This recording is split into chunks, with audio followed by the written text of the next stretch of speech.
What's going on, guys? I've got a 2016 Mazda 6. I'm going to use it to point out to you where you can find the starter relay, the starter fuse, the fuel pump relay, and the fuel pump fuse. So make your way under the hood. You're going to pop this open like so. Now the relays, this is going to be your fuel pump relay. That is the starter relay. Now, if you suspect that the starter relay is bad, you can try swapping it with the horn relay right there, which on this car, I know the horn relay works because the horn works. And if your fuel pump relay, if you suspect that that is bad, not really any good other relays you can swap with. You know, that's your injector relay, which is important.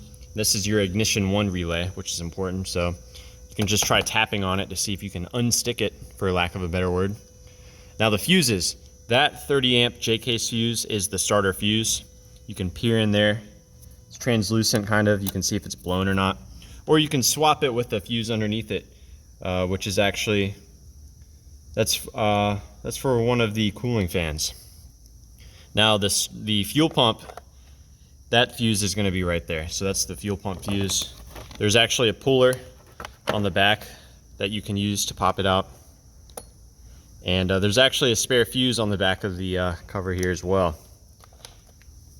So right there. Now, as far as the starter itself, if you've messed with all these things and it's still not starting, your battery's testing good, you can also check. There's actually a fuse built into this right there. That is the big starter fuse right there. This cable, it directly provides power to the starter. And as far as the starter itself goes, I'm going to show you where you can find that. That's going to be right there. So kind of underneath the intake manifold. There's another angle of it right through here. And there's actually a wire right there. That's the signal wire that I'm pointing at.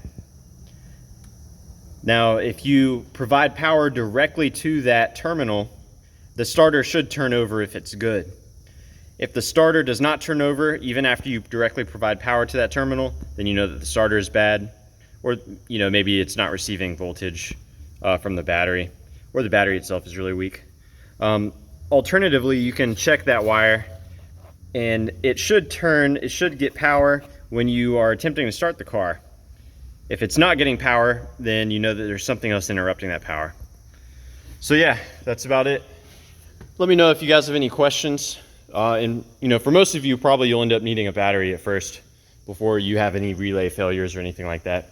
But yeah, let me know if you guys have any questions or if you guys have any other tips or advice about getting your Mazda 6 started.